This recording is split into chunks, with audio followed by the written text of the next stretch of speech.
Good afternoon, Jake. It's Wednesday, March 30th, 2011. Well, Jake, I'm feeling kind of tired, so I might make this vlog a little bit less formal and make it a little bit more comfortable on myself. Much better. Now, Jake, I was logging onto my email through the interwebs when I noticed a strange title for a news article. It read, Dutch girl 12 gives birth to baby girl, and I was like, what? As it turns out, a 12-year-old girl was complaining of stomach pains while on a field trip. It turned out that those stomach pains were actually contractions, and she was going into labor. But wait, it gets more depressing and disturbing. The suspected father of the child is the child's father. But it gets even worse. Family members said the schoolgirl's father previously sexually abused another older daughter and served 2 years in jail for the sex crime.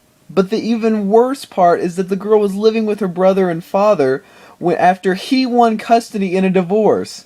And Mom, what does it say about you that they would rather go with the sex offender than let you raise your own child? But wait, it gets worsier. It is only a punishable offense because the girl was 11 when the crime was committed. And Dutch law states that any sex with a minor under 12 is automatically a criminal offense. 12. Not 18, not 16, not 14. 12 years old. Now, I'm not one to throw stones, but the Dutch live in a society that is so archaic and bass-ackwards that it is less progressive than the Middle Ages. And Jake, that got me to thinking about all the crazy, wacky headlines that I see every day. And I thought I would just share some of you and just give a little snippet commentary on them. Let's start with an easy one. Obama's secret order another Libyan defection. Well, it's not secret anymore, so... Leaping sea critters, what's going on? They're probably Gulf fish, and there's probably smoke on the water.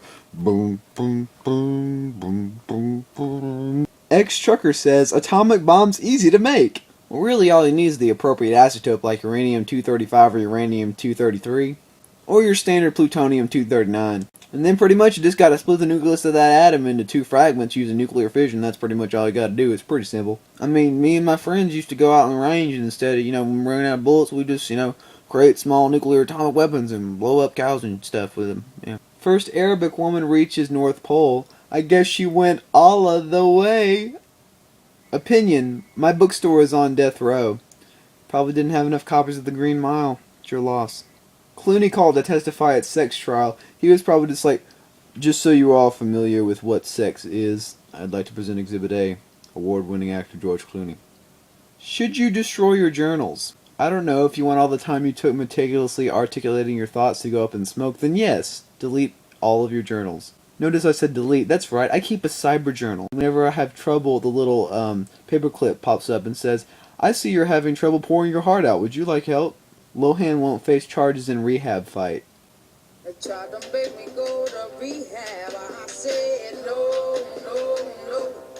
Strangely enough, when you type in Amy Winehouse rehab, that is not the first thing that pops up. Orchid that killed trainer performing again. Oh, because now that it has the taste of man flesh, what could possibly go wrong? Does Al-Qaeda have some Libyan missiles? I feel like Libya needs some Libyan missiles right now. Airline CEO says, we need to make money. To which his fellow board members said, it's a kind of hard-hitting statement that puts you on the top, Peterson. Keep it up. If you like that, you're going to love this. We need our planes to have a fuel in them so that they can fly up, and we need them to have landing gear so that they can set back down. Brilliant, Peterson!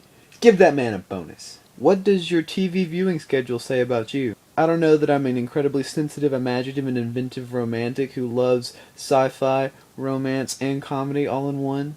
But I mean, that's just me. Leo DiCaprio answers $5 million phone call. Yes, hello? So did the top keep spinning or what?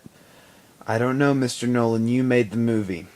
And Jake, perhaps my personal favorite. This one is just self-evidently funny.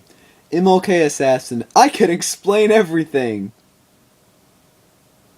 You see, Jake, we live in a world where our reality is so convoluted that virtually all the news that we intake is grounded in some sort of surrealism. Whether it be the incredible graphicness of a particular dramatic event, or the relative humor laced in what appears to be an almost unreal occurrence. And the sort of thin line that they walk between what is real and what is relevant is something that I think encourages us all to question the sources of our news. Which is why I'll ask you to always be inquisitive and intelligently critical of all of the mediums that attempt to relay information to you. Because when you are a more intelligent consumer of information, you can then more intelligently process and synthesize that information into positive theories and expectations and growing assertions of how you perceive the world around you. Jake, I'll see you tomorrow.